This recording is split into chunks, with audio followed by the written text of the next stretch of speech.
Malayo ba ang seafood restaurant sa inyo? At kailangan mo pang bumiyahe pa Dubai para lang ma-craving satisfied? Well, kung seafood lang ang kailangan mo, sagot na yan ng Zawiya Al Zayed Fish Cooking Restaurant located at Sharjah Commercial, New Moila. At kung isa-search mo naman siya sa Google, from Moila Park, 2 minutes walking distance. Open sila Monday to Sunday, 10 AM to 11:30 PM. Kaya ano pang hinihintay nyo? Isama nyo na ang buong pamilya, pati na ang tropa at sabay-sabay isigaw ang craving satisfied.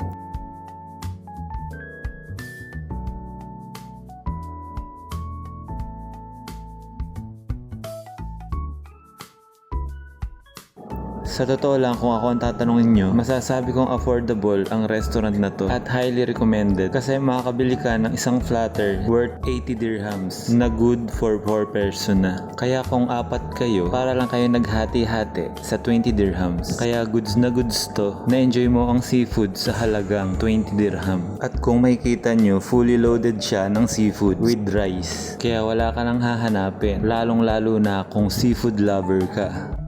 At kapag natikman mo to, sure na sure akong mapapasayaw ka. Mapapasayaw ka sa sobrang sarap.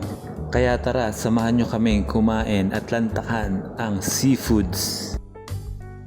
Eto nga pala, binake siya na shrimp na may cheese at nilagay sa orange fruit. Well, masarap siya, malalasahan mo yung shrimp, pati na rin yung cheese. Tapos sinikman din natin ang grilled shrimp.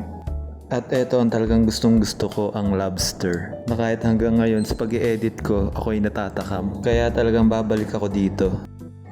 At yung sa lasa naman niya talagang goods na goods. Binake rin siya sa cheese. Kaya yung cheese at lobster talagang nagmatch. Na parang sumasabog yung cheesiness niya sa bibig ko. At syempre hindi rin natin palalampasin ang crab. Meron nga rin palang grilled fish na kasama ang isang platter. Kaya talagang fully loaded at masusulit mo.